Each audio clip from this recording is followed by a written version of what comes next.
What is the real difference between love and attachment?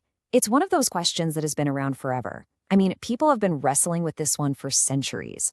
It's so easy to get them mixed up.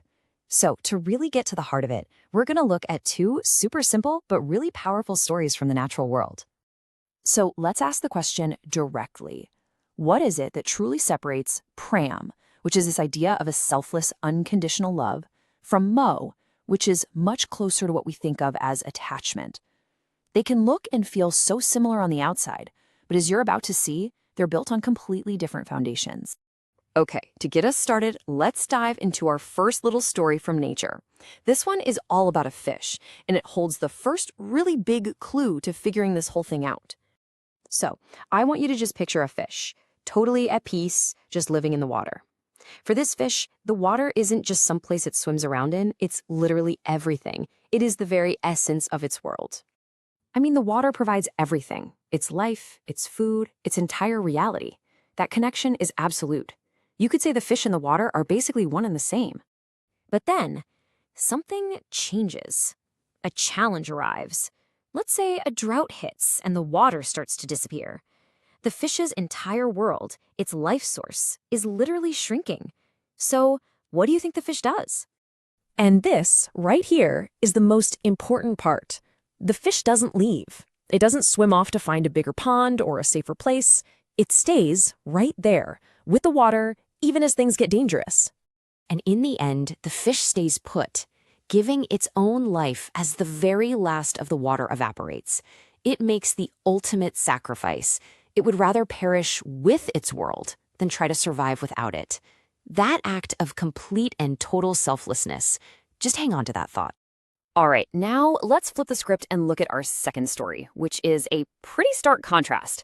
This time, we're looking at another relationship you see all the time in nature, the bee and the flower. So, picture a little bee buzzing around a beautiful, vibrant flower.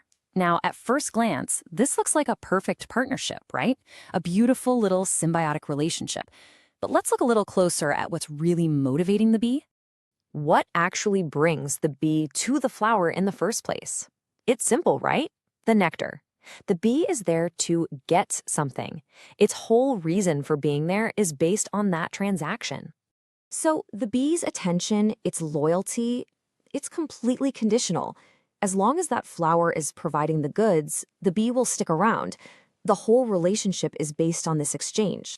And so, as you'd probably guess, the second that flower runs out of nectar, poof, the bee is gone. It just flies away to find the next flower, the next source. The connection is broken the instant the benefit disappears. Okay, so now we have our two stories. One of selfless sacrifice and one of pure self-interest, the fish and the bee. Now, let's put them side by side, because they perfectly spell out the difference between love and attachment.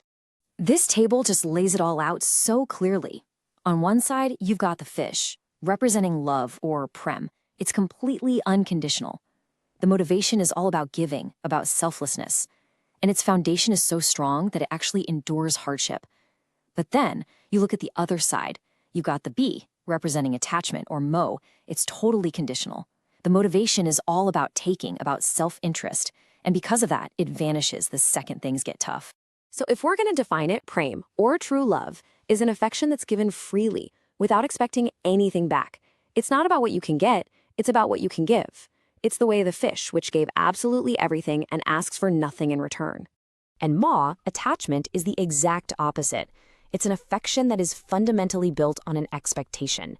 It's kind of like a silent contract that says, hey, I'll stick around as long as you're giving me what I need. And that could be nectar, or for us, maybe it's happiness or validation. The second that supply runs dry, the whole connection is at risk. So, you see, understanding this difference isn't just some abstract philosophical idea. It has real-world consequences for how we build our relationships and even how we understand our own feelings. And that brings us to one last, really personal question for you to think about. So the big question is this. In your own life, in your relationships, are you the fish, offering a love that sticks around even when the water is getting low? Or are you the bee, drawn to the sweet stuff and ready to fly away the moment it's gone? And listen, this isn't about judgment, not at all. It's just about awareness. And ultimately, it's a choice that each of us makes every single day.